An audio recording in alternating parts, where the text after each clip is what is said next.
Gosh, howdy. Joe here. Can we talk? Uh, what to say and where to begin? Actually, both those phrases earlier uh, have cues in them.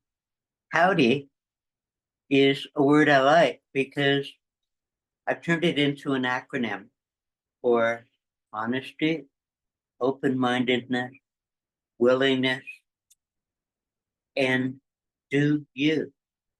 Howdy. And it's an invitation to communicate with perhaps uh, more clarity, grace, and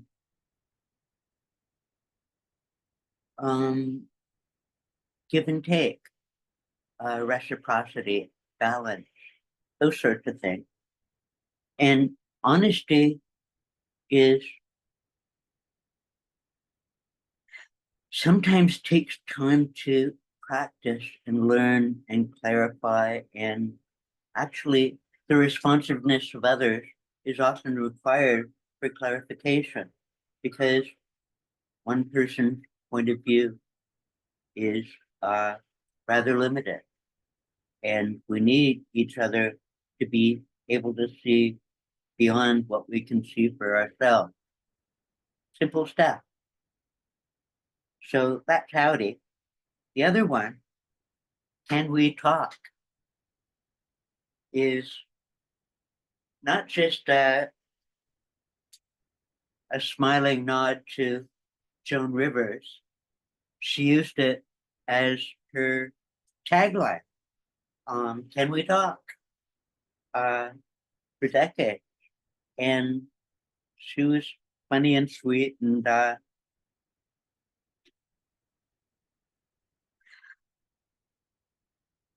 good to remember, good to recall.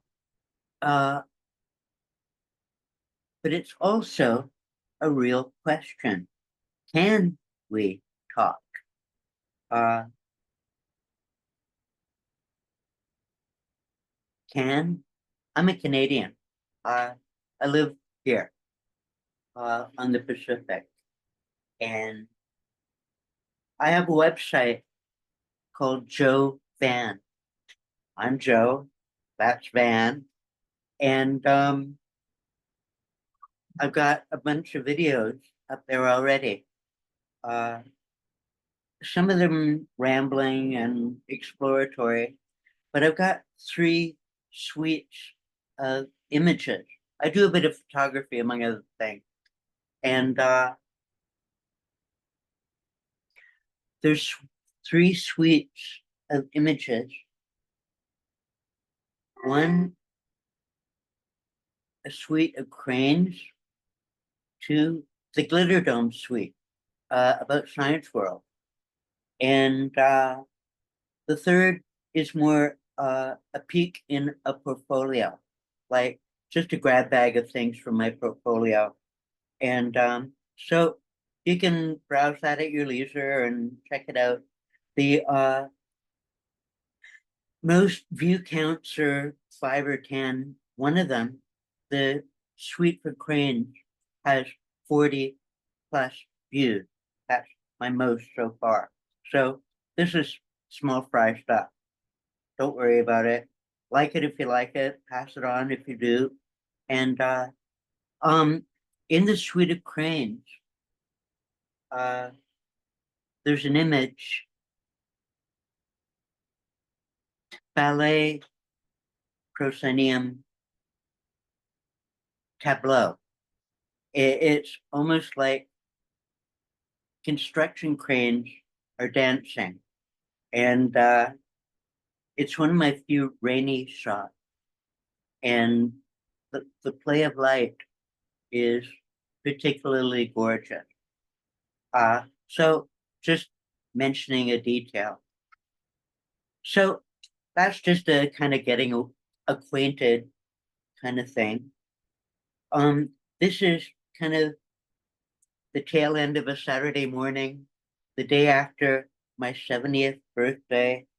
and the Democratic Convention just convened this week, and it was such an exciting exercise in eloquence, and the flow of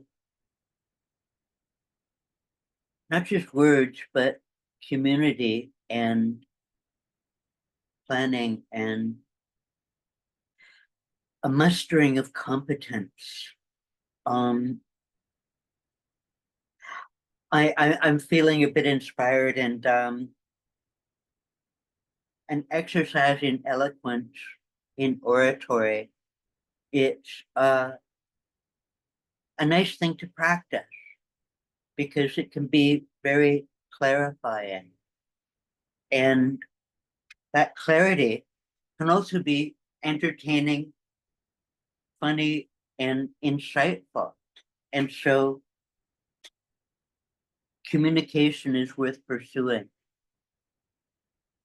So Saturday morning, so the birthday, I just turned 70.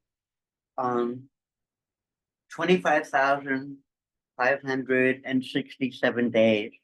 Golly gee, that's just trips around the spinning planet. And 70 trips around the sun. And golly, it seems an occasion to share a few things because some folks ain't so lucky as to wear a bit of white, you know? And I'm actually quite an unusual person, bit of a sport, kind of a genetic variant. I'm disabled in a wheelchair, and I get around. Can't go everywhere, but I can go a lot of places. And I find myself to be on the interesting side. A big part of my life is I'm in recovery. I'm acquainted with um, several modes of addiction, including alcohol and some drugs. And I've been in recovery for half my life. I sobered up at 34. And so in sobriety, I'm just over 13,000 days. And so that's kind of nifty. And 13's for some a lucky number. And it's put me in mind to maybe collect a cluster of insights that have come my way on my journey in order to share them, because some of them are valuable. And I don't want to be a miser about them. And so sharing ain't just a value, sometimes it's a duty. So I'm hearing a kind of nudge like that of speak up, you know? So kind of casual and kind of odd, but there it is. And gosh, I'm going to be the exercise of oratory requires thought, planning, and writing. I've got several sorts of a writing block. And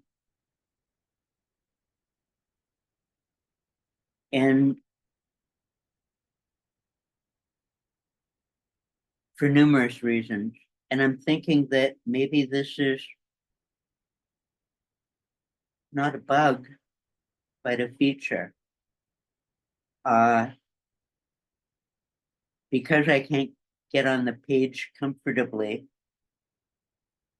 I'm using a curb ramp, a disabled assistant of shifting gears from the page to the voice. But that means, and look what's fallen into my lap. Gosh, I can talk to anyone on the planet almost. And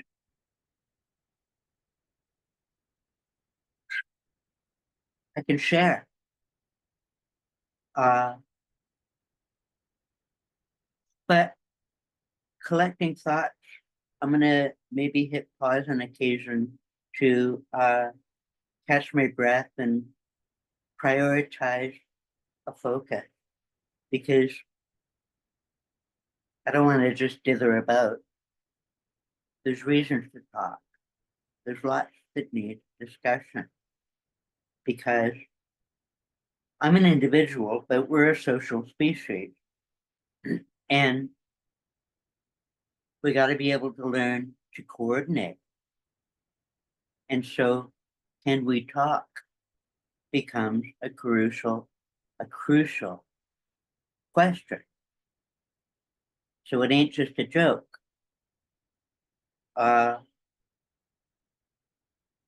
Anyways, I gotta hit pause on occasion and figure things out. Okay, I'll be back to bed. Polly, change the background.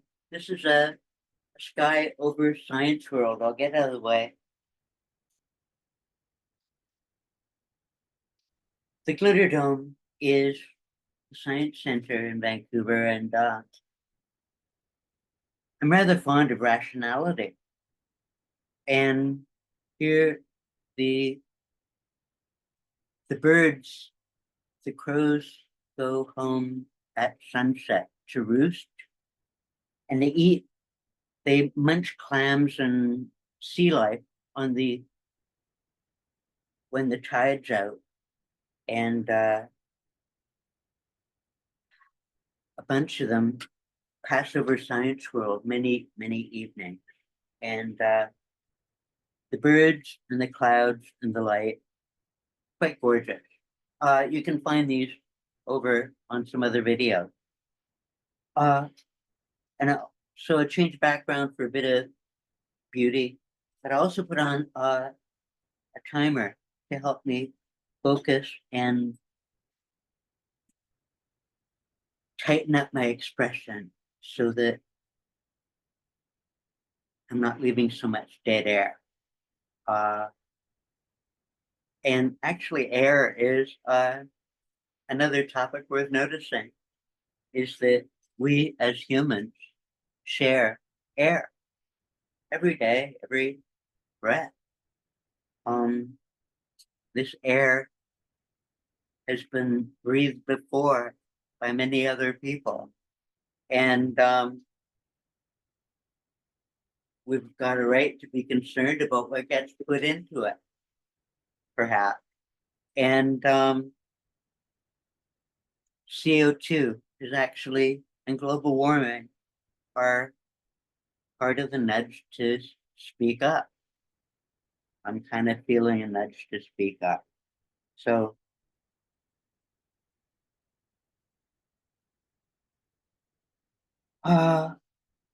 where to go with that? Actually, I breathe out CO2 myself. With I'm taking oxygen in, putting CO2 out. And rationality, like, invites exploring what's going on. Like, this air we breathe is about 80% nitrogen, almost 20% oxygen. And all of the other gases are in that just a tiny 1.5, 2%. It's mostly nitrogen, which is mostly, nitrogen is mostly, what is it? non-reactive, dormant, inert, inert.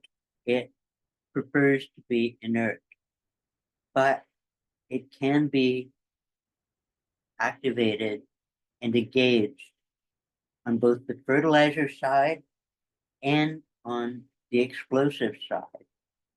And so most of the time it ain't much, but other times it can be both valuable and dangerous. Oxygen is very, very reactive, and there's so many oxygen compounds. I'm currently exploring volatile organic compounds, and that's a big topic to explore. But our metabolisms react with our environment, and there's a lot going on all at once. It's a dance. But these are big and significant moments. The Republican and, well, it ain't just the Americans. There's things going on around the world. There's war in Israel. There's war in Russia and Ukraine. There's threats of, multiple threats of homicide and blood sport all over the world for varying reasons. And I don't know that I can do much about anything. I'm just a person. But I can share a few insights. I've got a point of view, an individual point of view.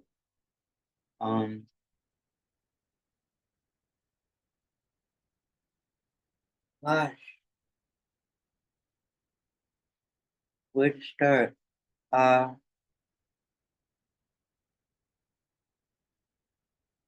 well, he's such a glutton for attention, that maybe I'll do a little riff on Trump. Um, he's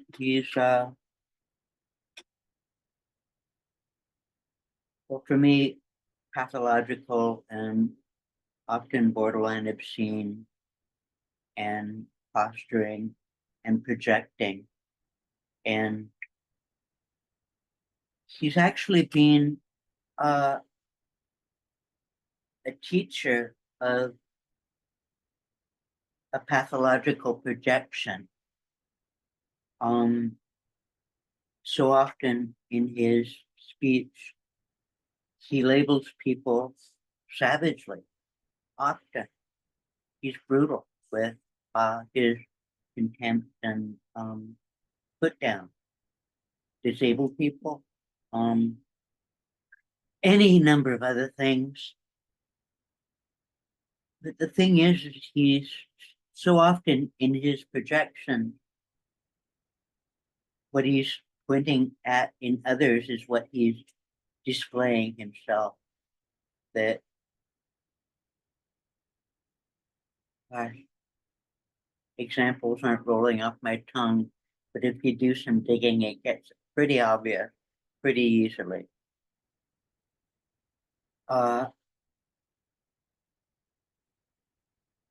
There's a line in recovery communities that goes, no matter how far down the scale we have fallen, we will come to see how our experience may be of benefit to others.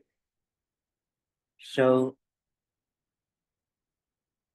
not to be miserly with experience, but this experience caused me considerable embarrassment and shame and all sorts of other things. But there was a time in this sweet life, gosh, that I made mistakes. And one of them was, well, hindsight turns things sometimes. And how to say, I was a Cylon for 4 years in my 20s. And I'm gay. And I was attempting to use it as a cure the gay thing, among other things. I gave it a good shot, uh, but they turned out to be liars in saying that they were able. Oh, the Cylon, Scientology, one of the less reputable of contemporary religions. Um, After 4 years, I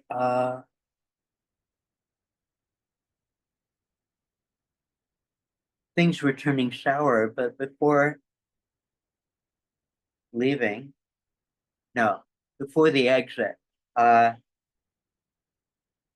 I tried to do a clear attest, declare myself somewhat clarified, as in achieving a level of progress, actually doing something of benefit, like measured. Ah, they're kind of so, but in the course of achieving this clarification, I was much more reconciled with the fact of homosexuality, being gay. But the Cylons, how to spell it? $, cent sign, ILONS. The Cylon. It's a science fiction trope that many authors have used to indicate aliens. But my addition of the dollars and cents is an underlining that a major character trait is it's about money and it's about alienation. And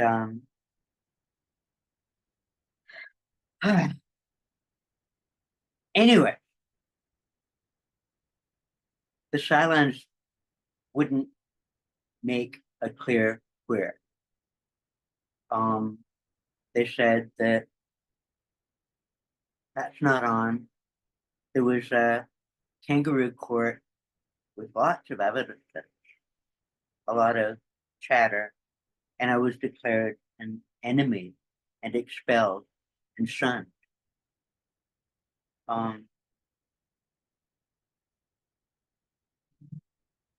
and it was difficult. Um,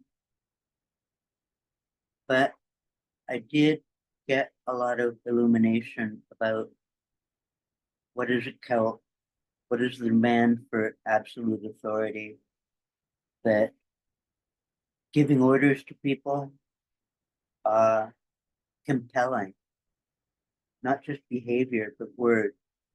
And very interestingly and strategically prohibiting communication in multiple vectors. In other words,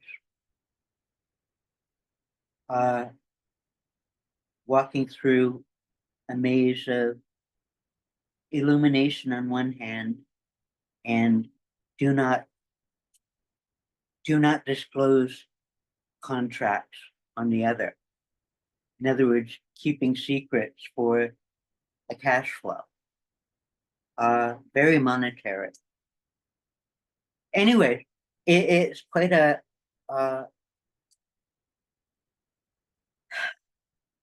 can be a pathological society, a culture, a group. How do we repair something that ain't quite on? Anyway, I was kicked out, and it took years to lick my wounds, um, and generate some clarity about what I had been through. So, a little dance of comparison for L. Ron Hubbard and Donald Trump. I'm startled that nobody's done that because it's an illuminating examination. So that's, give me a sec here, eh?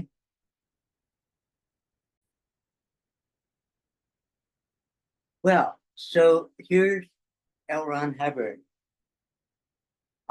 You can look him up. There's all sorts of stuff you can dig up about him. And I'm going to do a comparison of him with Trump. Uh, Interestingly, they're both blowhards and liars, shysters. That's Yiddish for full of shit, uh, kind of. And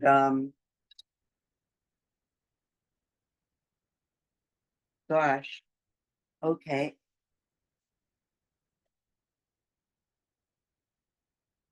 That was a 15-minute nudge to not be so pausy in my expression. So I'm going to try and talk a bit faster. But both of them have three wives. Uh, the relationships weren't the best. Um, and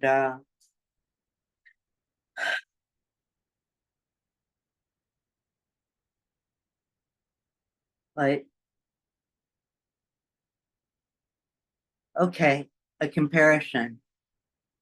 Um, Hubbard treated wife number three, Mary Sue, uh, as her major domo general in command. One of. He had a few, but Mary Sue was the head of the Guardians, which was the internal um, kind of police, a church with an internal police structure of making sure people were behaving. And Mary Sue was boss of that. And she was part of the Snow White conspiracy, which is pretending to be virginal, but going into the government of the United States to dig up files and control what was going on in the government as per Scientology preferences. And so deleted files and added bias and manipulation of people through modes obvious and secret. And Mary Sue and the Guardians were captured by the American feds and put on trial. And she served 7 or 8 years in federal prison. And Ron LRH, Lafayette, Ronald Hubbard. He sailed with no consequences to himself personally. Um,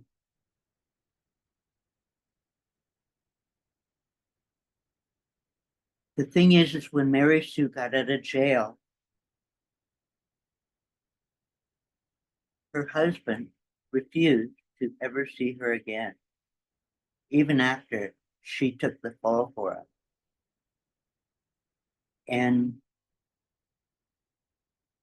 it's a grim, horrific story of manipulation, deceit, and the avoidance of consequence.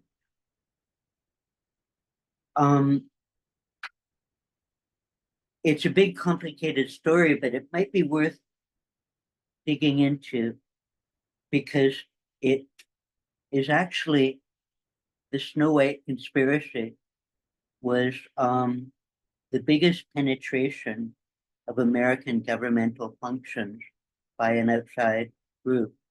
Yeah, it may have been exceeded by the Russians supporting Trump in 16.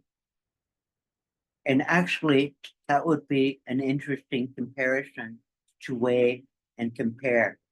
as an exercise in understanding both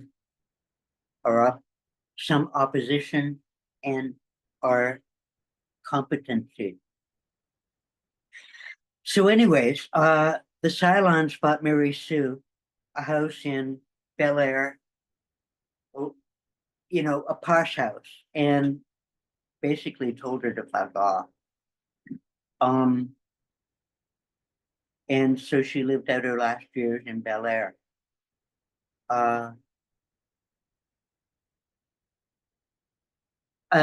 Comparison, well,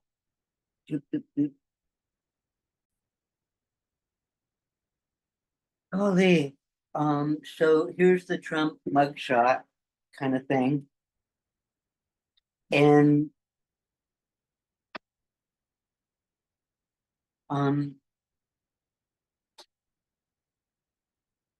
a teacher historian named Plutarch, who looked at people and wrote short stories between like 15 to 40 pages about 50 different people. Anyways, he wrote short stories about people and compared them, usually in pairs. And so this little exercise like that. And it's not going to be exhaustive, but it's going to touch on a few points maybe of interesting character trait.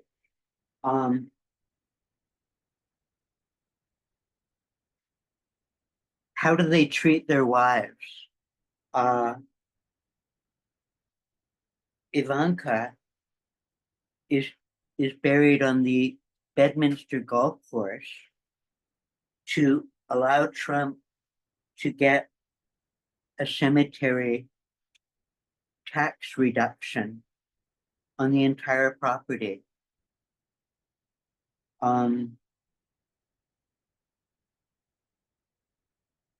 She's still turning tricks even after she's died.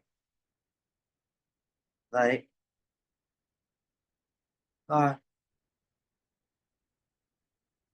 not to besmirch her character unduly, but his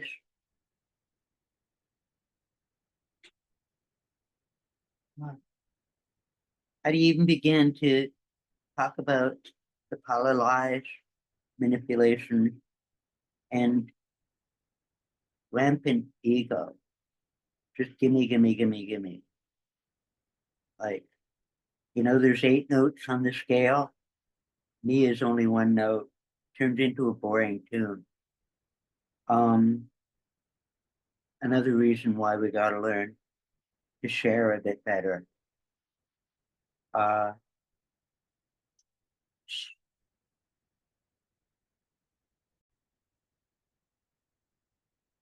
Fully where and how to start, and catalog of incidents and specifics is more than I'm able to do in this scenario. I'm gonna maybe skim up here and a few details. Shyster and a salesman. Um, Trump comes across, reminds me of a carnival barker. A salesman who's willing to lie and manipulate.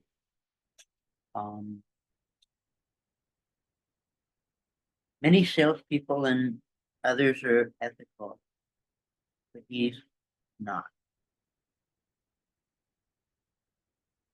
Well, what one of his contractors around the casinos in Atlantic City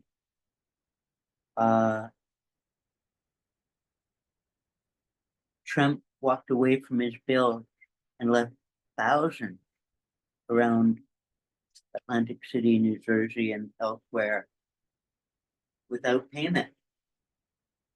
And one of those contractors had a company, and the bill was about over $3 million. and Trump stiffed him. Yeah, he does that kind of stiffing. And the contractor pursued legal means and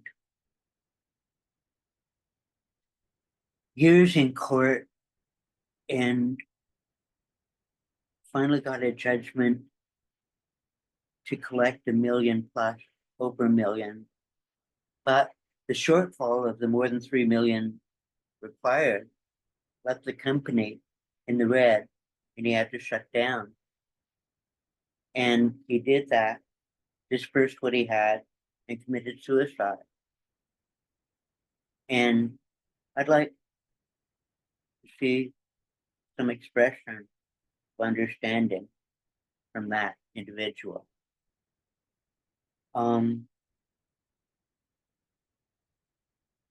Horrific incompetence. Like, what a shitheel.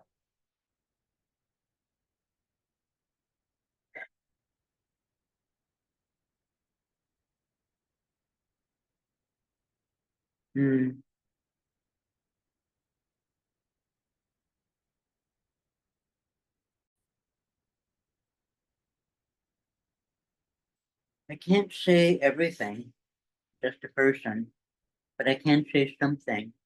And around his pathological lies, lying about everything. An incident sparked an idea. You recall the trial in New York when Stormy Daniels was describing the details of their physical encounter. I noticed that at the same time, Melania was on stage left selling shares in Truth Social. And the scene seemed to me so ridiculous and funny and insightful and horrific that it reminded me of something like gay folk have an affection for not just theater, but musical theater. And the scenario here seems to invite a libretto with Stormy having her song on one side, Ivanka, nope, Melania, excuse me, having her talk on the other side, song on the other side, and Trump having some ridiculous, what is that? Richard Gere in Chicago, bullshit and bombast. That's not quite the lyric from the tune, but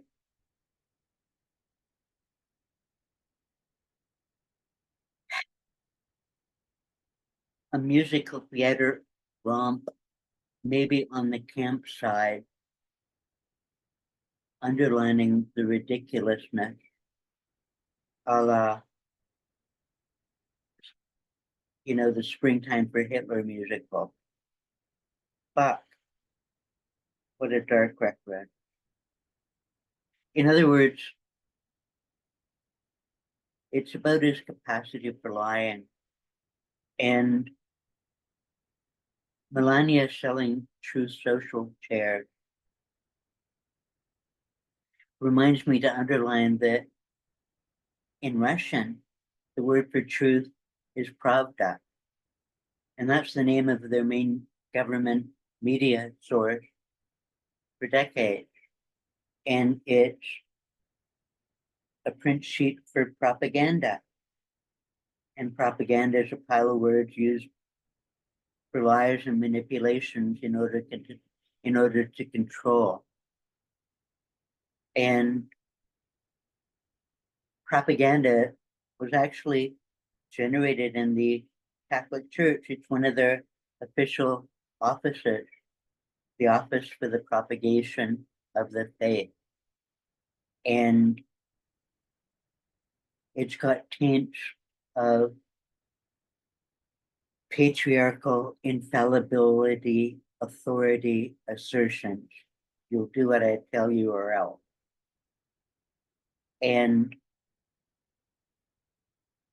that's a grasping for totalitarianism. And it's insidious, and it pretends to, he's such a bullshitter that he's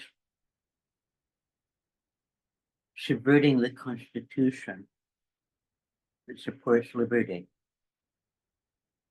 And he's not saying what he's got in mind behind, but eradication of the vote is implied.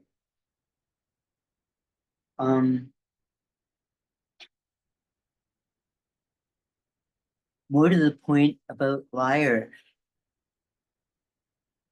is that not only do they lose touch with the truth, they actually eradicate the capacity to grasp truth.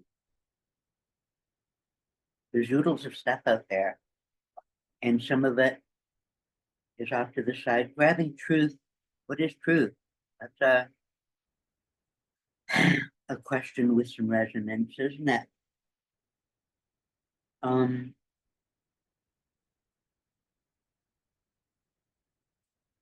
Evident, obvious. There are sins that are obvious. And his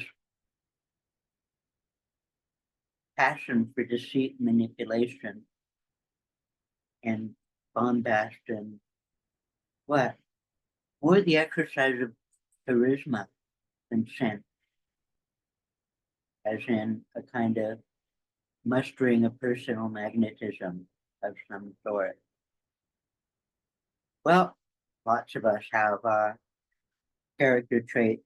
And yeah, gotta mention charisma with both Trump and Hubbard. They got some sort of a communicative elan until you find out that most of it's bombast and bullshit. And when you ask the least question, it's denials and disappearance and distraction.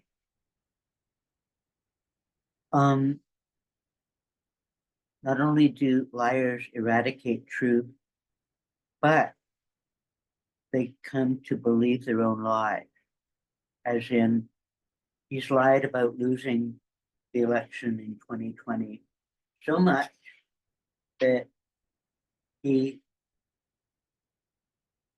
presents an appearance of believing it. As in, how can you talk with someone who doesn't stand on anything true? How is it possible to communicate with somebody who's just full of bull? It might be an interesting exercise, but I think it would be difficult.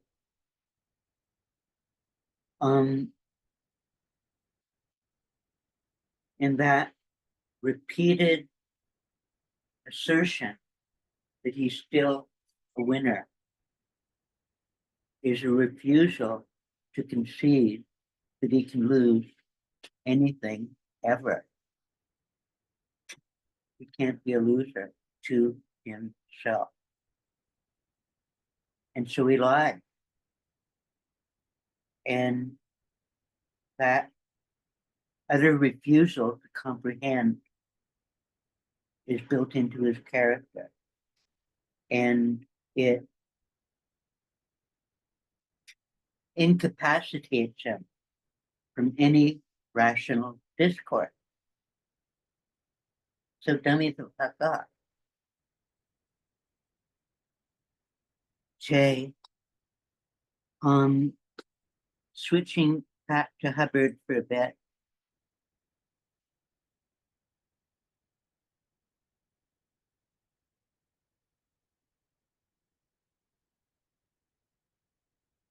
Hubbard and the Cylons, Scientology and all that. I'll do a quick sketch. It was a psychological exercise trick school for self-improvement, how to get over past injuries, how to lay trauma to rest, how to heal oneself of a plethora of things, gosh. How to find oneself and improve oneself through courses and counseling. And the counseling was one-on-one and it was expensive. $100 an hour, $200 an hour back in the day, more now. So classroom and counseling, but a way to avoid harassment and investigation, wrapping it in a wrapping of religion, and from going from psychology to spirituality ain't that far a step. And it gave him an out on inspections by critical agencies for food and drug around the E-meter and all other sorts of things. Food. So, psychology, spirituality. Okay, the psychology part. Sigmund Freud's got the id, the libido, the superego, the ego, and the id. A pattern of thinking about how the mind is built. And Hubbard has a model as well, and it's the mind and the reactive mind and a spirit. But the spirit didn't come until later, after he made a fortune in psychology. But the reactive mind is the labeled enemy, and it's the thing we got to solve in order to get better. And with lots of study and lots of counseling, you'll transcend the problems of a reactive mind and shift from being so much a cog in the machine or a ball in a pinball bouncing from one thing to another towards self-understanding and agency, and being able to pick yourself up. So dealing with the reactive mind is, they're busy with that for years. And then he came up with the next pitch of spirituality, is that even though you have now an individual muscular spirit with a clearer view of the world, there are clusters of body thetans, spiritual mini beings that need to cluster together to sustain anything of themselves. And they fly around the universe, and they land on individual spirit, individual people. And so the second half of Scientology is learning how to peel yourself of parasites. And it's got multiple bizarre kinks in its development and exposure. And I'm not going to go into it all. It's mostly a pile of ridiculous. But in comparison to Trump pretending to believe that he can't be a loser, Hubbard actually came to find himself in a continual struggle with clusters of spirits trying to parasite him. And he was continually trying to cleanse himself of a problem that he invented. And in his delusional decline, he asked an engineer to pump up the power in his e-meter to fatal level so that he would die in the process of fighting with the clusters of body thetans because he was exhausted. And his engineer refused to kill him by way of increasing the voltage that high. His engineer increased the voltage enough to give him a very bad scare and to dummy the fuck up. But it didn't kill him. And I don't know all the sordid details. He died in 86, and David Miscavige kind of had a coup internally to grab power and has owned the church ever since. Calling it a church is ridiculous. It's an organization. They call themselves in-house an org. And a little detail on that is going to the org is what Scientologists call being a part of the community. And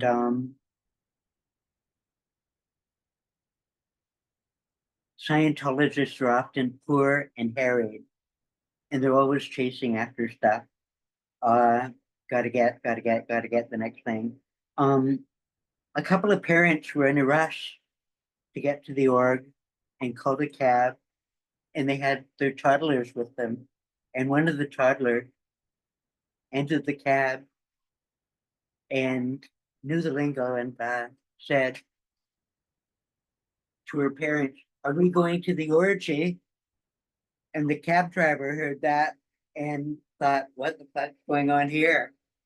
And the parents had to explain that it's a contraction for organization, not an orgy.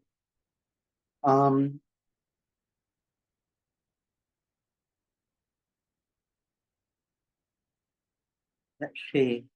It was while I was there that Quentin Hubbard committed suicide. Quentin Hubbard was one of L. Ron Hubbard's sons. And he was trained, he was smart, and he was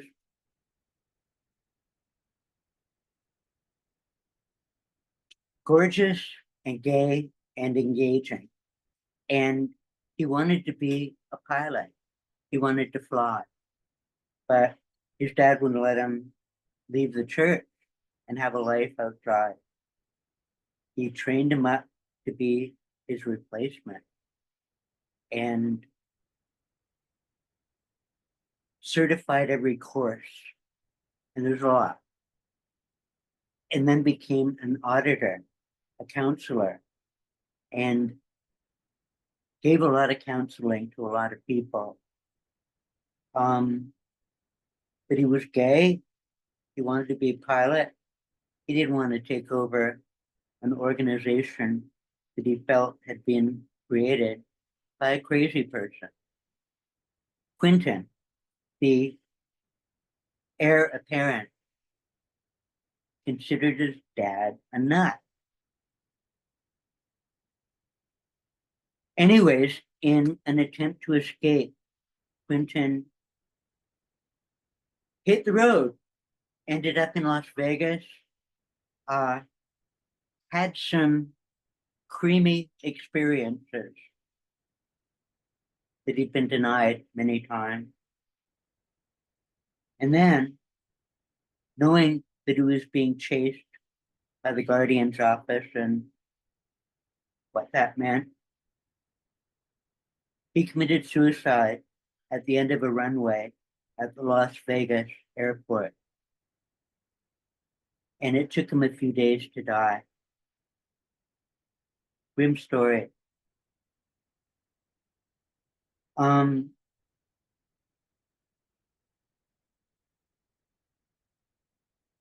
was fishing for names. The director of Crash and the writer of Million Dollar Babies. Um, you know, the apostate in the New Yorker article who started the course to Alex Gibney's documentary about the Cylon.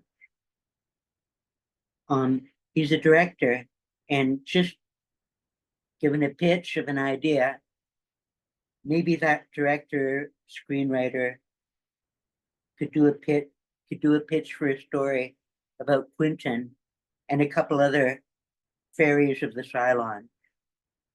And two of his daughters are gay. And that was one of the inducements for him leaving Scientology.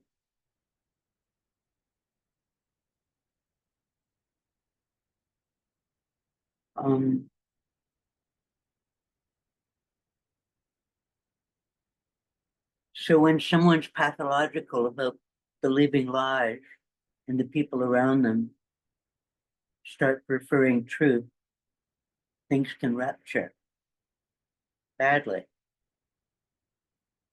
And back to the comparison with Trump and the feelings and consequences of climbing out of believing a pile of lies had a personal impact on me. It took years to recover and be able to approach anything like honesty or clarity or simplicity. Again, it was a psychological and spiritual trauma. While I was being expelled for attempting to declare a fairy clarity, I was on the verge of being shoved out, and I wrote a letter to Ron, LRA, about the scene. And this was shortly after the passing of Quentin. And I said, I'm gay, they're kicking me out.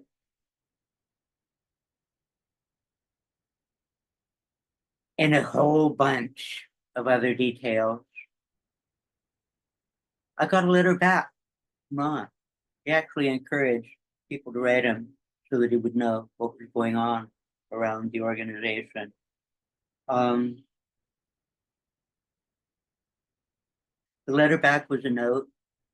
Sorry, I can't override local authority. Be well, something like good wishes. And I've got it somewhere in my place. It might be a valuable artifact, but I wonder if it was hard to write so shortly after Quentin's passing. And but it probably wasn't him behind the curtain. He had letter receivers and letter writers.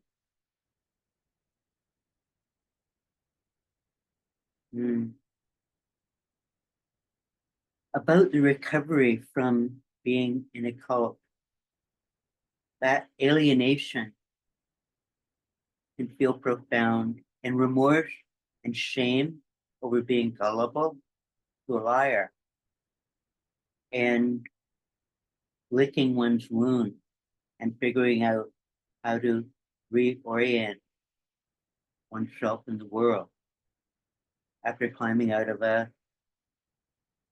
pile of shitty lies. And sometimes it takes a while to peel the shit off because the debugging sometimes takes years. And so to American friends who may be considering stepping out of a cult. It may be a tad difficult and invite a bit of compassion from some other folks on saying, sorry, oops, what was I thinking? You know? And to reassert one's connection to something truer and beneficial, not parasitic. Well,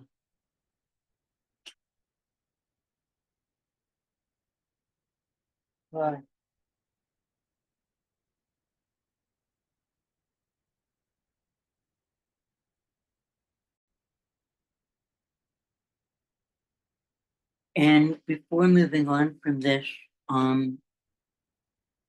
the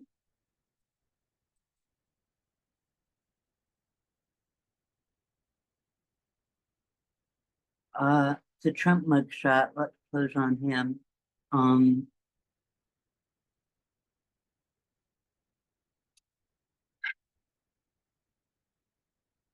So many different things to say, but a note both maybe to people considering their vote. Recall the January 6th insurgents who stormed the Capitol and spread shit and blood, defiling the chambers of the people, spilling blood and rage, and intent on murder. American citizens were induced by arguments into treasonous behavior.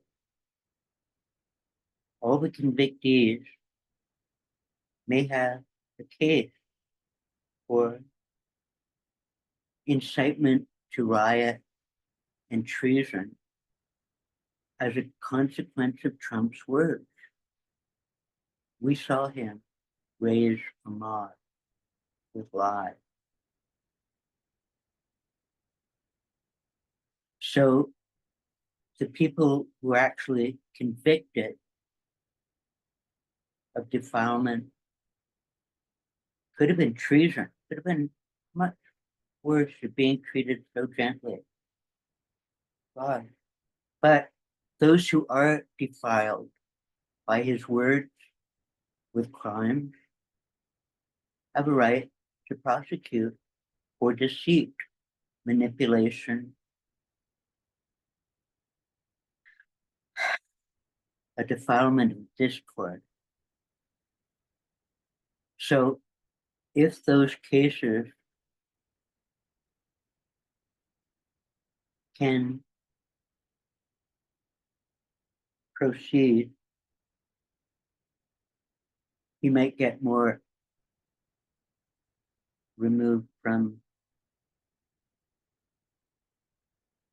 whatever respect he holds. So just a thought, but there's other things to talk about. And so, geez, I try actually to limit the time that I spend on stupid now. There's so many things going on that response ability requires a bit of stepping back, figuring out what's next, and going for it. So another topic coming up.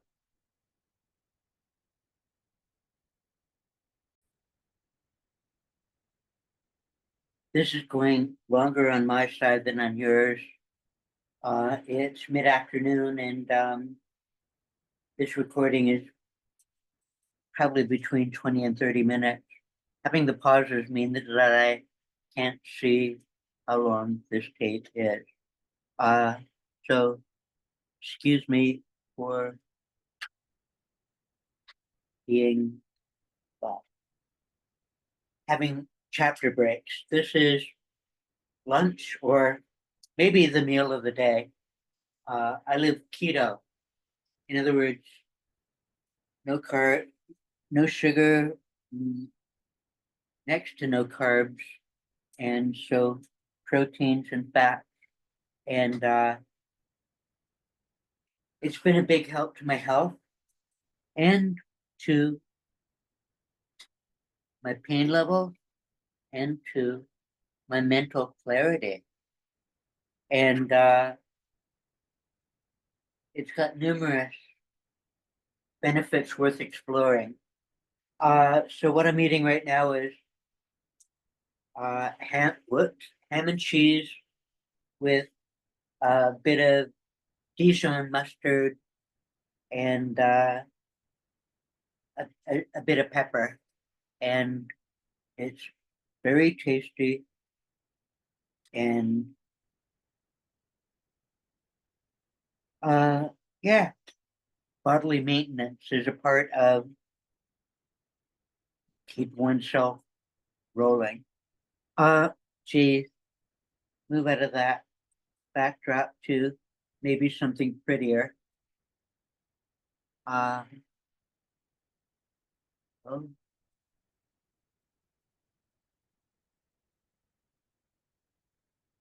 oh, uh, there's a Chinese garden a few blocks from my house, and here's a picture of it. It's very pretty. Look, and the willow tree in the foreground has so much moss on its trunk and branches that it's uh, nearly inviting you to touch it for the texture and the softness. And it's quite beautiful. And the gazebo in the back is kind of nifty too. I live quite near here, and so this is kind of a little piece of my backyard, and I can share. Uh, just to continue on that riff around propaganda, and I, it's worth an etymological search on the definition of that term because it's so often being exercised in the background with a conscious attention for manipulation. And it's kind of like, here's the doctrine, and you will believe what you're told to believe. And if you don't, you may be punished.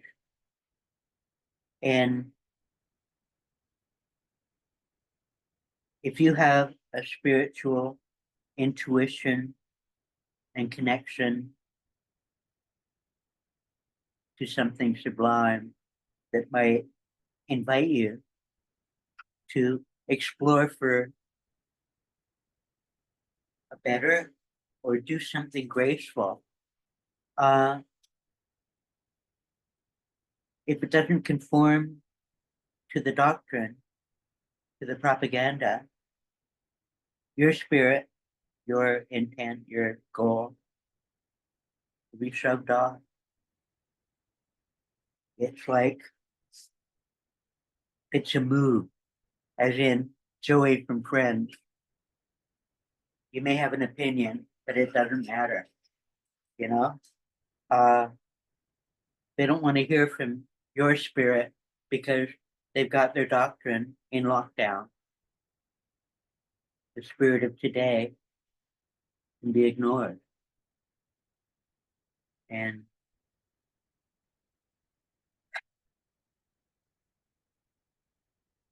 the thing about totalitarianism and bosses is they lack humility. They don't acknowledge how little they know and how limited their view is. And they want to exceed their grasp and grab it all, but they don't know what's going on the other side.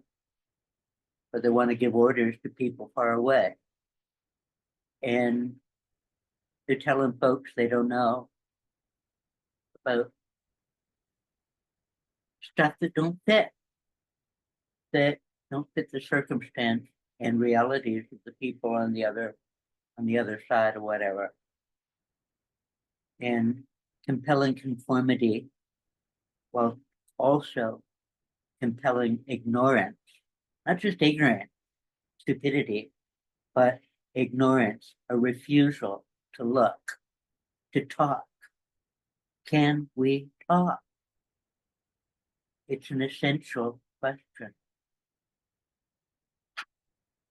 So escaping from a package of propaganda into isolation ain't a solution either. We got to be able to talk from that side too.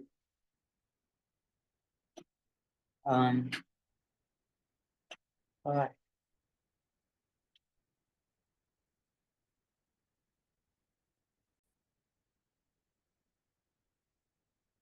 this garden is named for Dr. Sun Yat-sen, and he was an American, a Chinese political philosopher, politician, revolutionary, who had frequent exiles. He had to run away to save his life more than once from China. And he spent time in Vancouver and is held in affection, in memory. And some of the things he thought was that China should be like nationally independent. In other words, not subject to foreign control or colonial domination. Two, democracy, that the people have a voice that needs to be exercised. And three, livelihood. How are we going to work and earn enough to stay alive? What are we going to do to keep ourselves and those we love alive? And sometimes that's who can we find to hire us, who will give us jobs. But it also includes how can we generate jobs ourselves? And how can we? It invites a load of creativity just to have the discussion. And so the people talking about their livelihoods and how to care for themselves come up with better ideas than the totalitarian bosses who got a doctrine that refuses to hear fresh voices. They own the truth, so they can't listen. And Dr. Sun Yat-sen understood some of that stuff and worked real hard.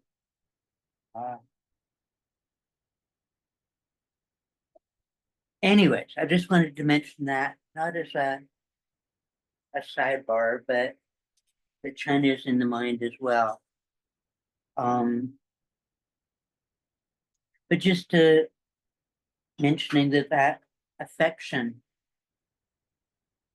can reach around the world and share a smile and maybe a sigh and a hope.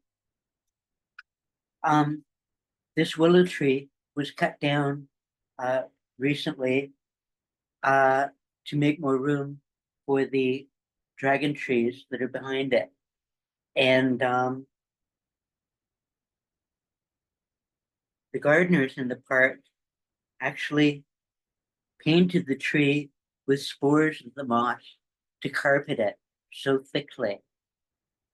And there's some other patches of moss in the park if you'd like to explore. So sidebar, well, a visit to China, but a backing up to the States. In in doing that comparison of Trump to Hubbard, it's kind of a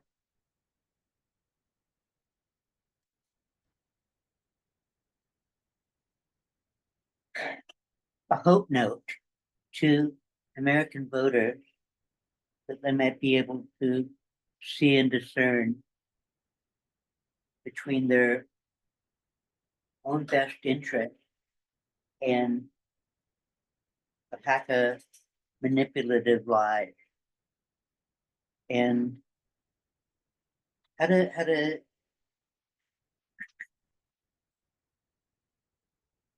it might be a bit excessive to take a suggestion this far, but to the American voter, could you please deliver us from evil? Yeah.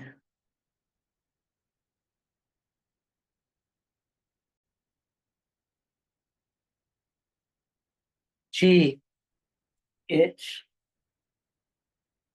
kind of staggering to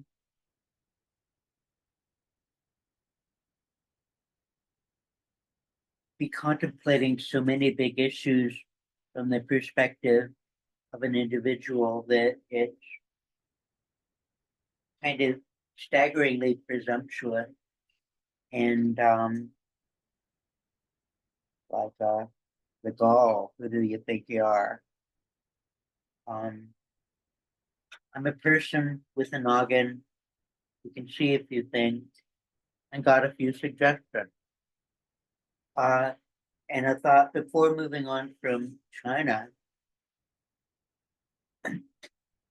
oh, fentanyl, the fentanyl epidemic of synthetic opiate overdose deaths in the thousands in North America and other places.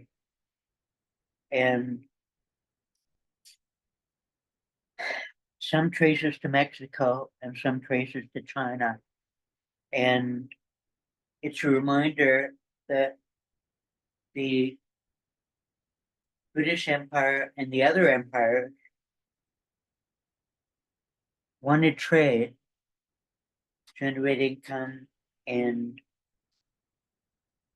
generate a network of communication and a larger community. But a part of that was scouting out vulnerabilities and turning people into slaves. And the Opium Wars, where the British used both India and China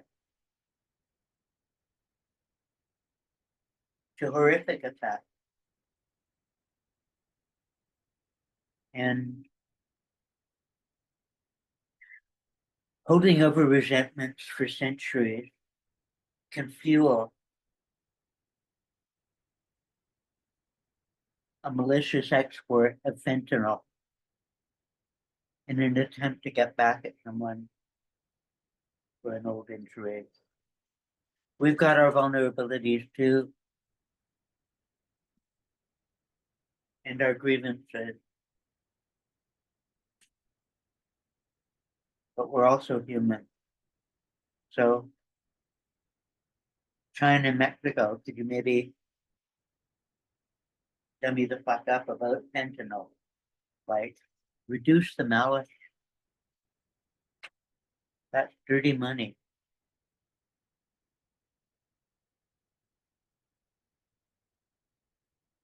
That don't matter to some folks. Um,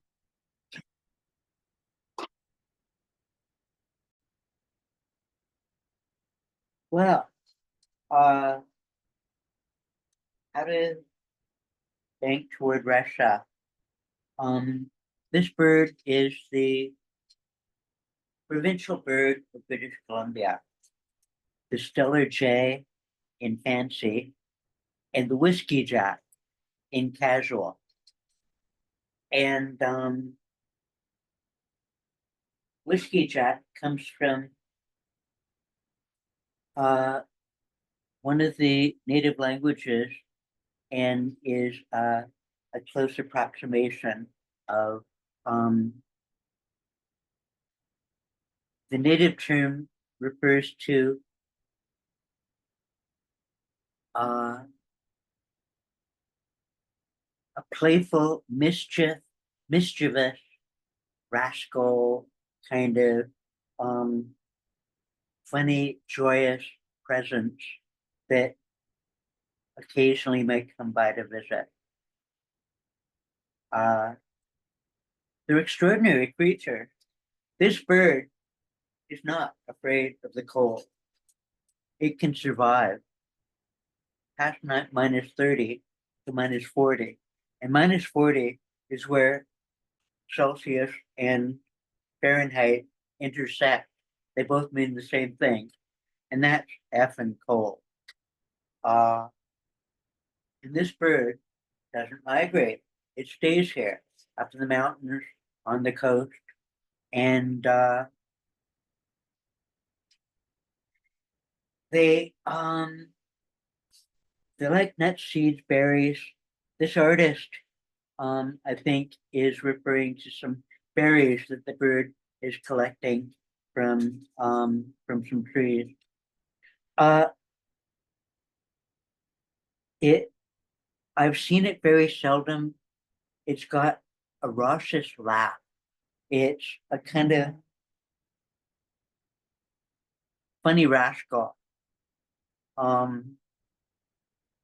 Quite beautiful, eye-catching, but quite secretive and discreet as well. And they're like squirrels that go out, collect nuts, and hide them away. The whiskey jack will collect all sorts of nuts and seeds and berries and food, meat even, and stash it away so that when winter comes, it's got a reserve and it's got a feast tucked away in all sorts of hiding places around its territory. And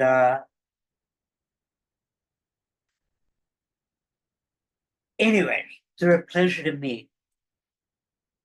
And you can look them up somewhere and give it a gander.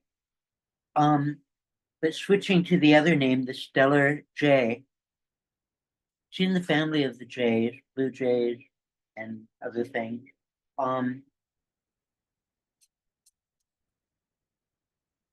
But the naturalist who cataloged it, is it George Steller? Steller was a Danish, and he was a friend of Linnaeus, who did that Latin catalog of life. And that friendship,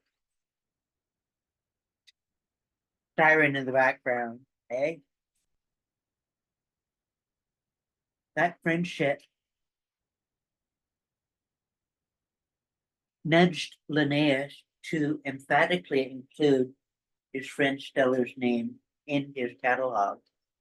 And besides the J, there's a Steller seal and a Steller sea cow. Steller was the naturalist on the Bering expedition from Russia to North America and the Pacific coast. And his position was the equivalent of Darwin's on the Bounty, just cataloging life, making observations and records, and thinking and sharing his ideas. Both Bering and Steller did not survive the Bering expedition. They both died along the way. But Steller's notes and samples were shipped to Linnaeus in Sweden to be added to his catalog. And this journey was used to justify Russian sovereignty in the territory at that time. And the Bering Strait and the Aleutians had kelp forests and sea otters, and the stellar sea cow was an extraordinarily unusual animal that was bigger than a walrus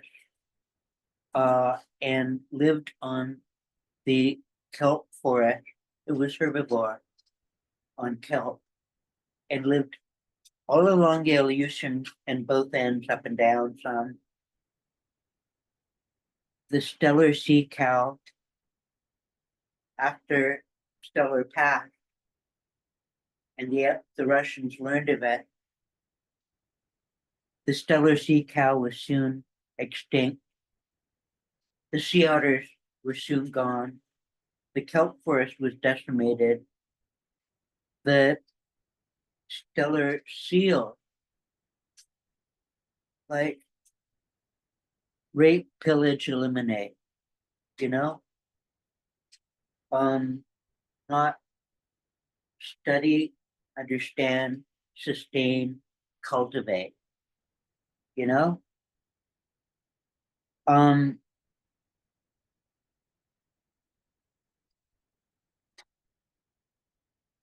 gee.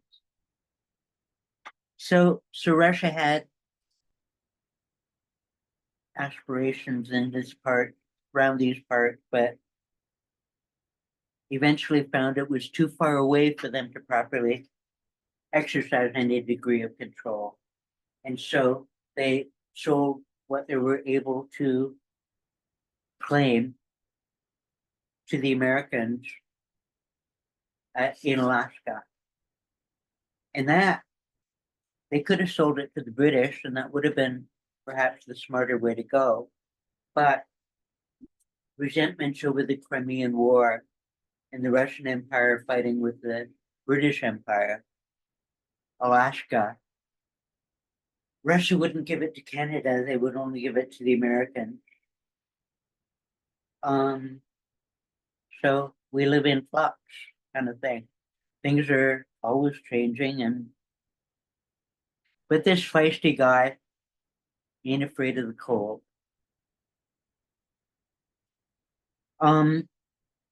So using this as an on-ramp to being able to talk anything about Russia and Putin and the war in Ukraine and the multiple incompetencies and criminality and barbarities and willful ignorance and a refusal to talk.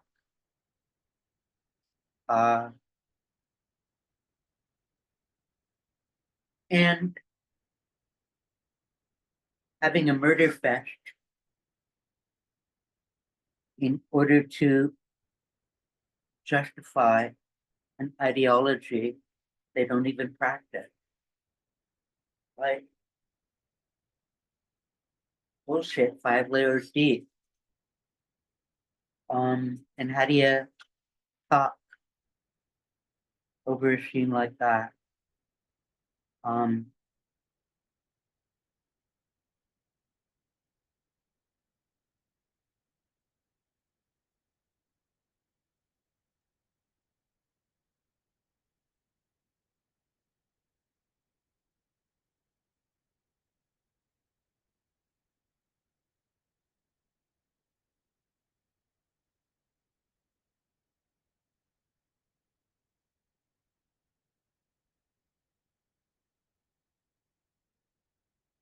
Golly, is it? Gosh, here's a view from Science World. As I say, I'm a photographer, and I've never seen anything like this, but for one time. And I had a camera, and I was able to record it. And this was a bizarre weather event in which you can't see unless you look closely, but it's actually pouring out a downpour of rain. And but the sun's peeking through the clouds and saturating the falling rain. It's like a moment of being able to see into a rainbow from the other side. And it's utterly gorgeous and thrilling that there are moments like these. And this one leans into red with orange. And I thought that might be suit the tastes of some of the Russians as a bit of chatter, because just the other day I saw on YouTube Vladimir Putin express that yes, there are gay people in the world and that they have a right to live. Gee, what a concession. From a person who feels himself to be in a position to decide who has a right to live and who is to be compelled to die. In other words, from a stone cold murderer. Yeah, I got a permission from you to live. Thanks. Hey. Fuck.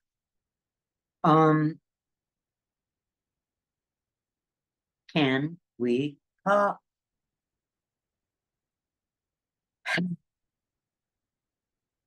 I may have what you look like a variety of kinks, but you got kinks too. That Olympic gymnast really can do some custom moves. Um, I got a few custom moves too. Uh, maybe not that sort, but other sort. Oh, this is getting a bit too catty and stupid. Um, how to get into engaging and effective. Uh,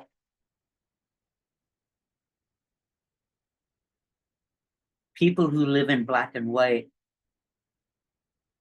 find color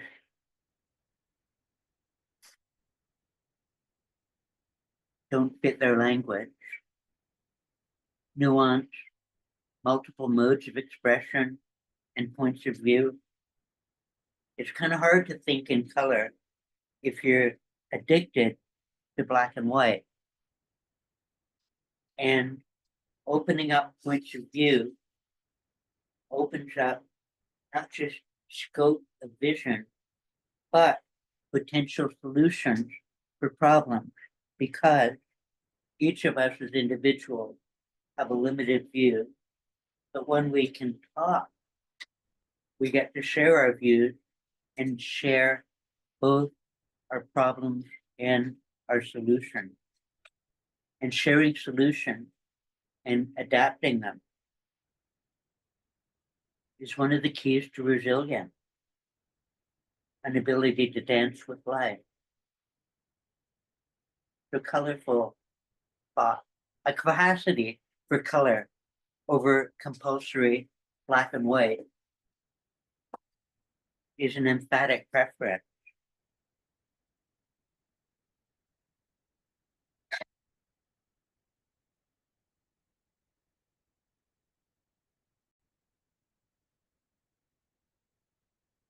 Putin is in negotiation with the rest of the world behind the scenes of the war with Ukraine in the foreground. I think that his voice and appearance during the compulsory expression of permission to live for gays was compelled by other parts of the trade, international, political negotiation.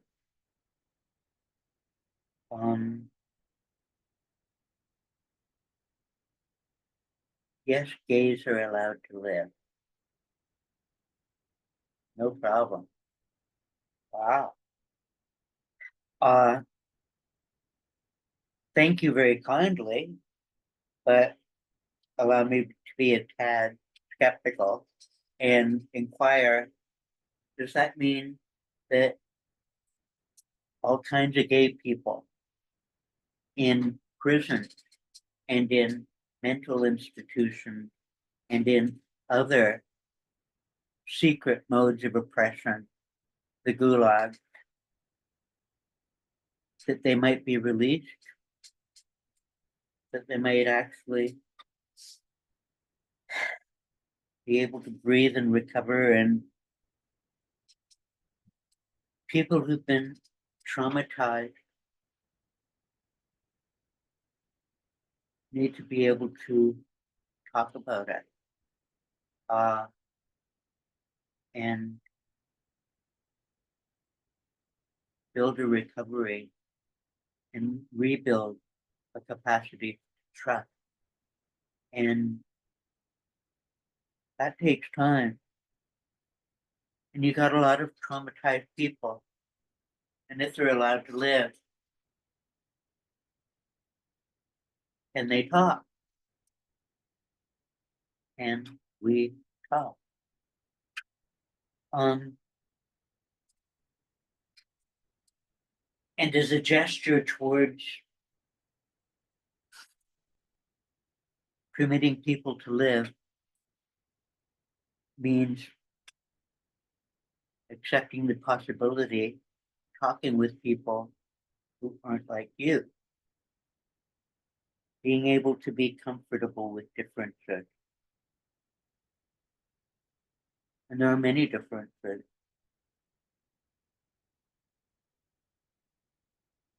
Have you released people from prison, hospitals, and other places of oppression? Be able to breathe, talk, and maybe heal? There's a lot of steps after saying, yeah, I'll let them live.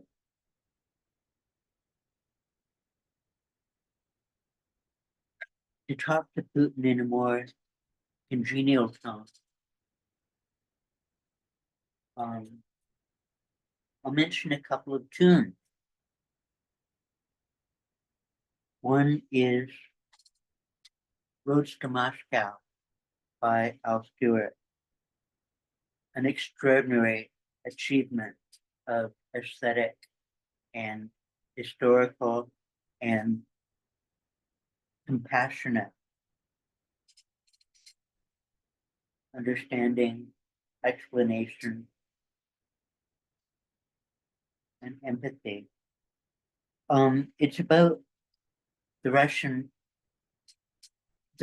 facing the Nazis in the Second World War from the point of view of a soldier on the ground in many of the theaters of the war. And the song is 10 minutes long, and it's gorgeous with features of the Russian baklava in the background, adding, there's so many aspects of verisimilitude, as in it's a rich and detailed piece of communication. And the soldier whose point of view it expresses is that of Alexander Solzhenitsyn. And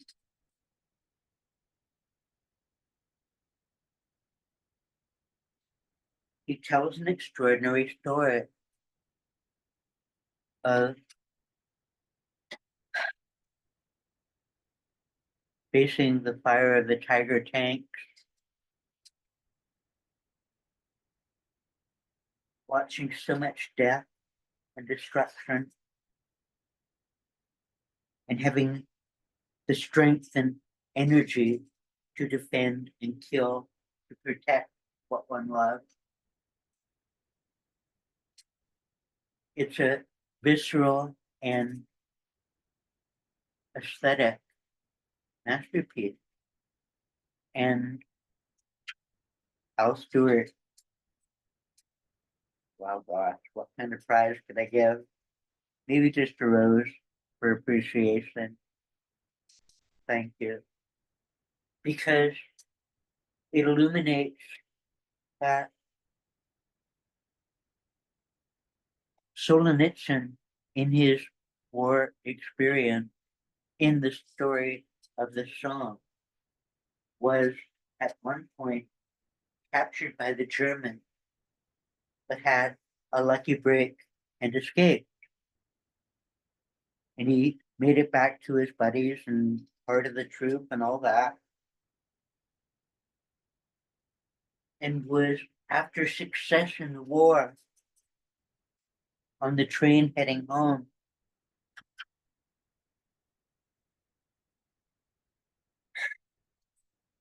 he mentioned his time with the Germans and was viewed by the authorities as contaminated with the contact with the ideas of the West. And just that was enough to steal him from his friends and companions and throw him in a gulag. Even contact with the West was toxic to an ideology of totalitarian control.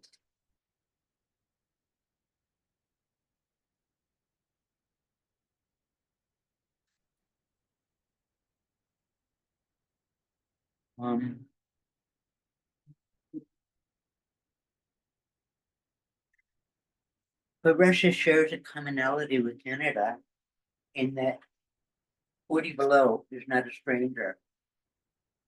We know that and know it takes preparation and to face and also assistance to survive. We have to cultivate a civil ability, a graciousness with one another in order to be able to swap off assistance when required.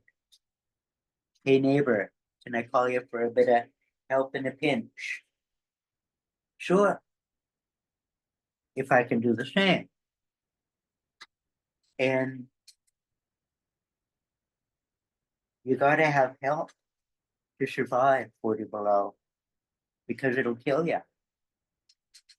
And we know that. Anyways, the Canadian song to mention is the Canadian Railway Trilogy. It's by Gordon Lightfoot, and it's kind of a suite, a triptych, a trilogy, three kind of a song broken in three. And it speaks of the joy and wonder of opening up, communication, trade, industry, and the give and take of valuable across a continent with the tool of a railway, a load of steel.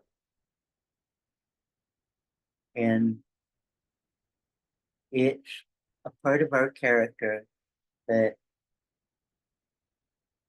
some folks don't know about, but some of us like trains. Also, some of us like canoes and paddles. But presuming to talk to Putin feels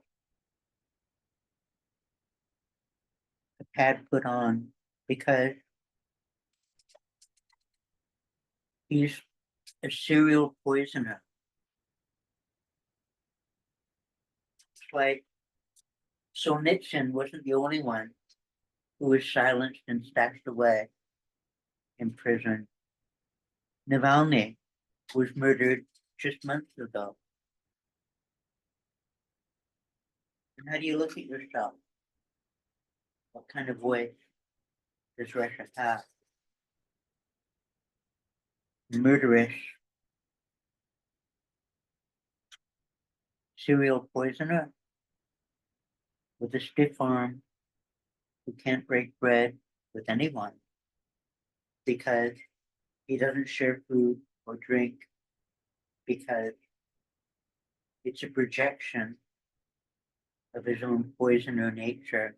He knows that he can't trust anybody near him.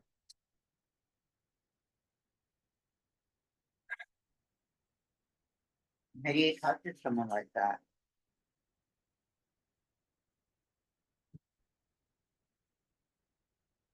Um,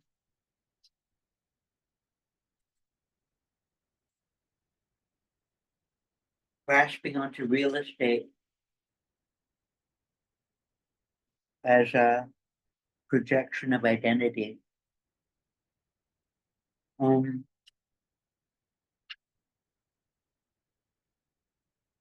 geez, sometimes the lucidity recedes, waiting for a stream of words, but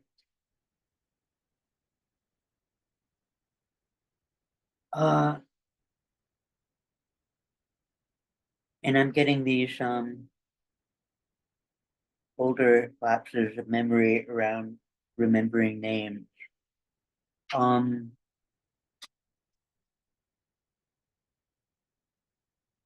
the Baltic enclave, Kalinikov or Königsberg used to be, um, a gift of the tide of battle in the Second World War, an enclave in Europe. Actually, Russia's in Europe up to the Ural, but East Siders, East Siders can feel alienated in the West. I'm a bit of an East Sider myself, you know, like in London, the East Siders got a mouth on them and an attitude and an awareness of a rejection from the top, the posh, the posh and the poor, west, east. It's a pattern repeated in many places, and it's reflected in my own experience as well.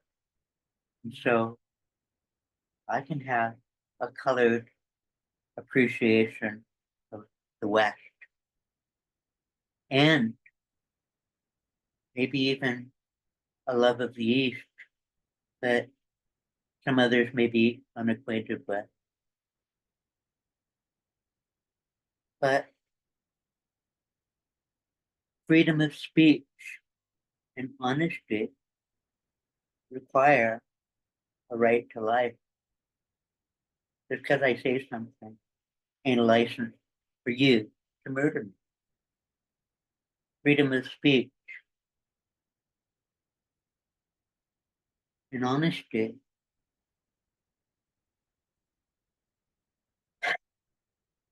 How can you get anywhere worth being without them? And your murderous, lying, propaganda bullshit, fucktardly. Gee, when are you willing to let people be themselves instead of continually compelling them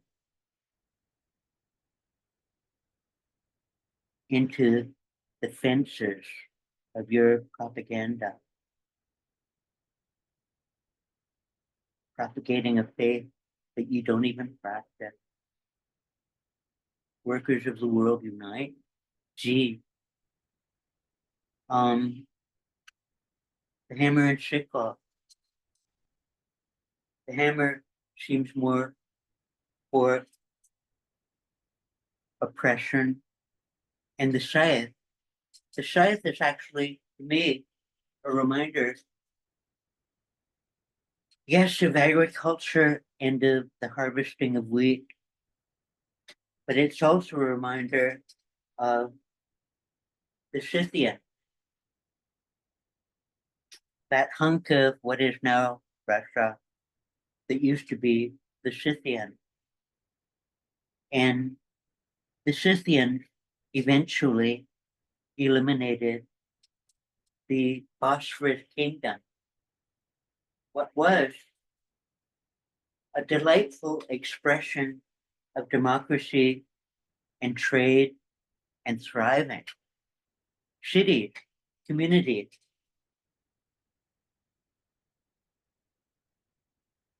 That lasted for hundreds of years.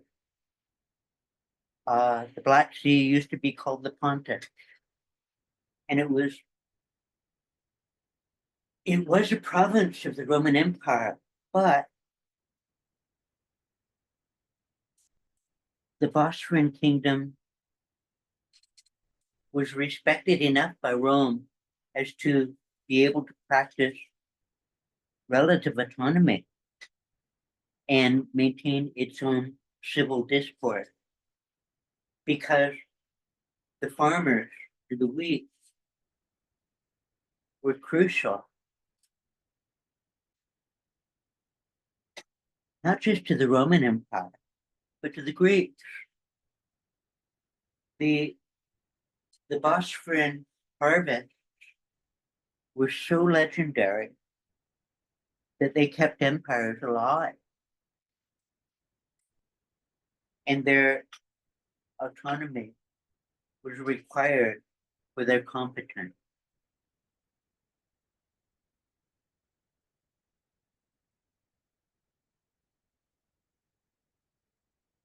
I don't have notes in front of me, but the Bosphorian kingdom had a city on the south side of Sevastopol. And that's where the Russians built a cathedral. Well, where they were Rus, they were pre-Russian, built a cathedral on the ruin of a democratic republic that lived there about more than 1,000 years before. You know about democracy and about republic and about the necessity of discourse and honesty, and including not just the citizens and the oligarchs, but also the trades and the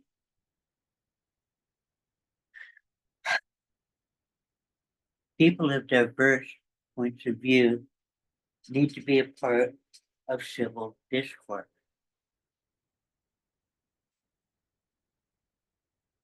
And can you make room for that? I'm gonna go look it up. Sorry.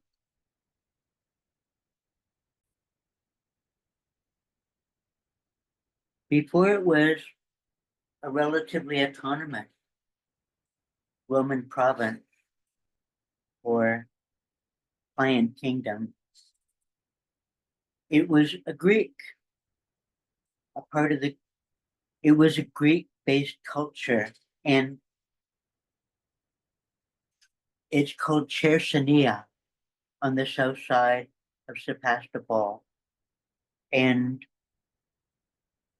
it was founded like 600 BC and spent centuries as a piece of Greek culture before the decline of Greece and the rise of Rome. And Rome and Chersonea, which eventually became a part of the Bosphorian kingdom, which became much more oligarch and aristocratic over time.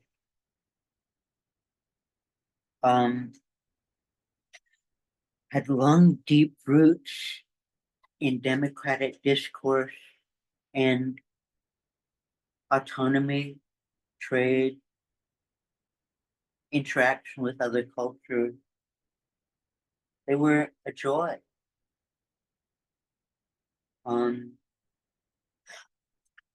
The citizens of Chersonia had an oath that was kind of required to be a citizen. And here's one of the lines. I shall act in concord with my fellow citizens on behalf of the protection and freedom of the polis and its citizens. It's much longer than that, but that's the part I want to mention because a polis is a place where the citizens can talk. It's kind of a center of the community of the people that live there and in that neighborhood. And they may have friends near and far, but they have autonomy in keeping an eye on their home. And the polis is the public discourse of neighbors, citizens, generating a policy generates a polis generates policy, politics, police, whole bunch of other words come out of polis. And it's based on citizens talking, freedom of speech, and we talk. And Putin, you know all that. And you're silencing and oppressing so many voices.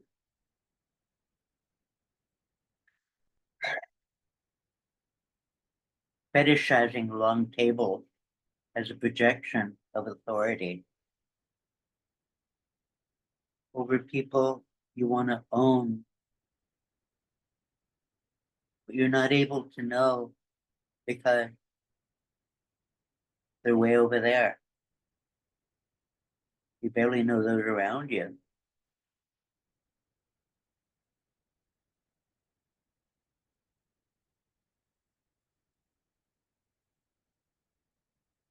Another part, there's so many,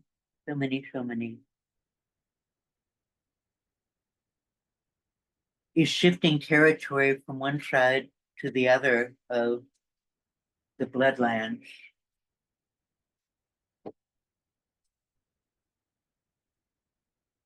The Kaliningrad Oblast, what used to be Königsberg. I find it funny slash ironic slash synchronistic that Vladimir Putin professes to own the University of Immanuel Kant. And Kant's categorical imperative.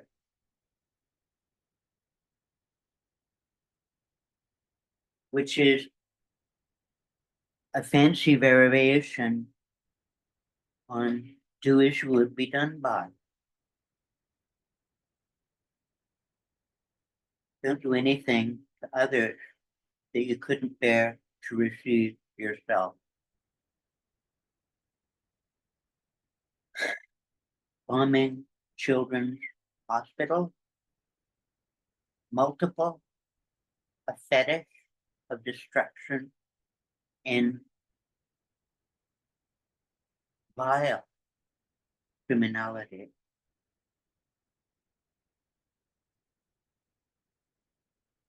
For what? What is it you want? More fame? More money? More attention?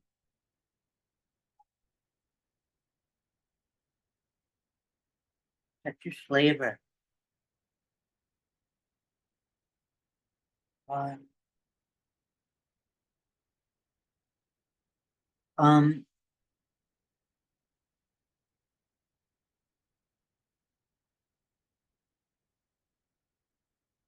Kaliningrad used to be Königsberg, and Immanuel Kant is a pillar of the Enlightenment, uh, one who, in the critique of pure reason, and I haven't made much progress in his catalog. Um, but I do have regard for his work and his impact on the thoughts of many others. And he's a shining light of intellect that I might idealize, but I couldn't emulate in a way that might generate anything similar myself. I don't know. But Königsberg is actually kind of the hometown of one of my favorite characters, people, persons in history. Someone that not only I study, but I hold a great deal of affection for. And that's Hannah Arendt. And she grew up in Königsberg. Um, Her parents kind of knew that she was exceptionally smart. And a part of the reason they moved there from Hanover was the thought that maybe a smart person might have a better time surviving in a town that actually appreciated intelligence. Many places don't. And Immanuel Kant's example, even though he was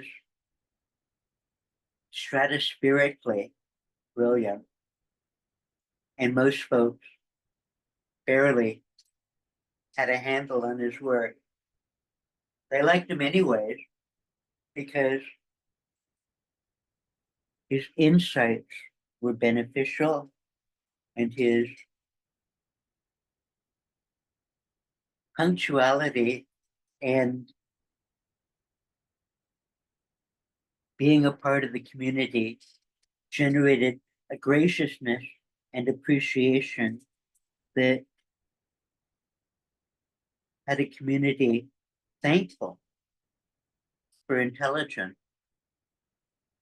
And Hannah's parents wanted that for her, not to be excluded or subverted for her intelligence, but allowed to thrive. And Hannah's mother's family had a tea warehouse in the harbor, and they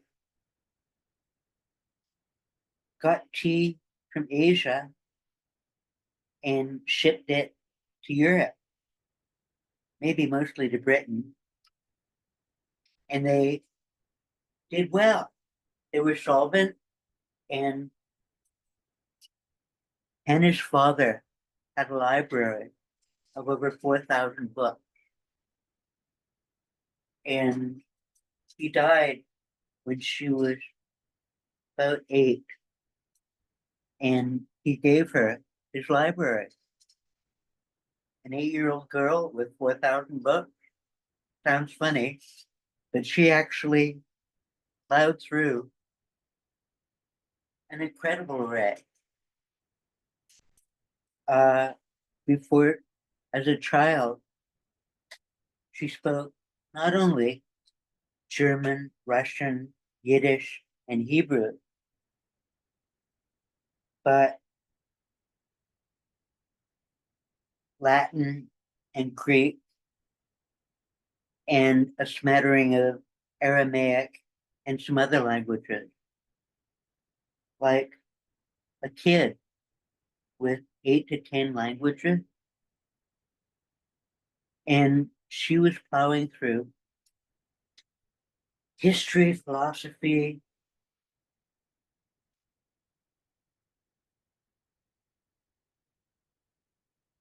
the catalog of civilization. And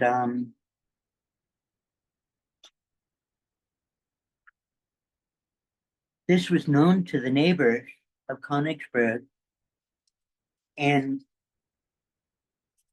in a kind of appreciative affection, as in with Immanuel Kant, he was so punctual that you could tell time by his passing. And that was a part of his relationship with his community. But for Hannah, it was something different. They knew she was smart and multilingual, and her Latin and Greek were actually just a doorway for her into Greece and Rome.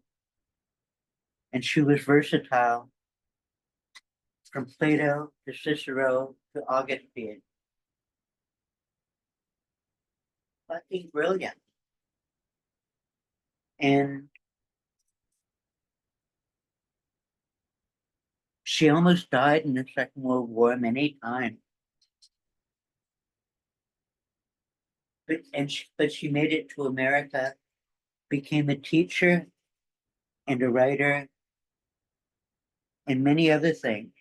I'd like to read you some of her work sometime. She is an advocate for the Polish. The citizens not only have a right to talk, we can't get anywhere without it. As in, can we talk? Can you bear to see a Polish in Russia? Not a fraud of oligarchs or other lying manipulators or controllers without consent. Consent invites engagement and productivity, illumination, fun. You're not much fun, lad. And the murder fought.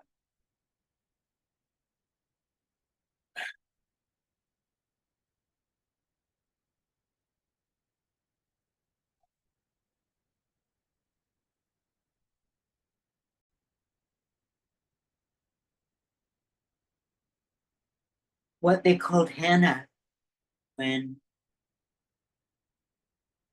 she walked through the streets of town, her friendly nickname was Pallas Athena. They knew of her brilliance and they had great hope for what she might bring them. They actually hoped for more intelligence, guidance, and appreciation.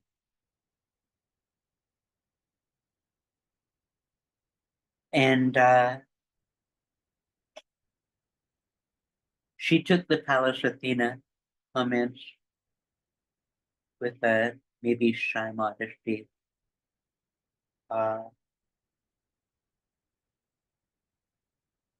But it is kind of incredible when a young person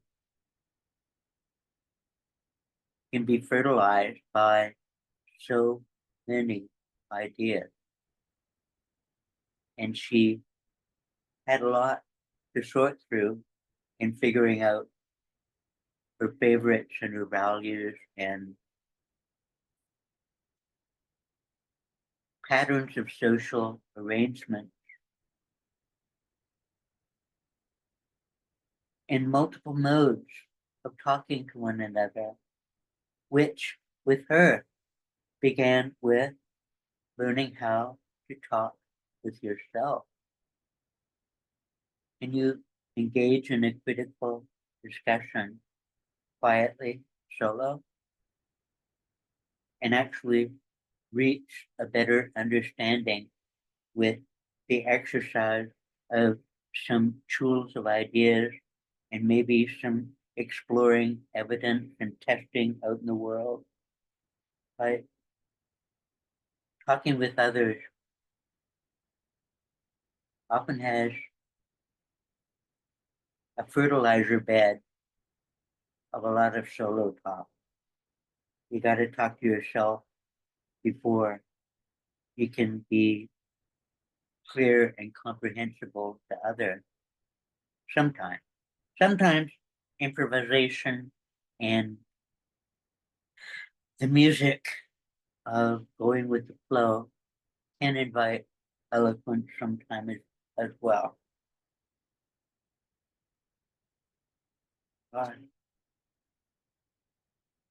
The carry, it's more than late afternoon now, and the carriage are coming soon. And I'm not sure if this is probably over 3/4 of an hour by now, maybe even more. And that's on the bigger side. So I think the carriage coming to shift me from wheelchair to bed. And so the second half of this maybe will be kind of attached. And so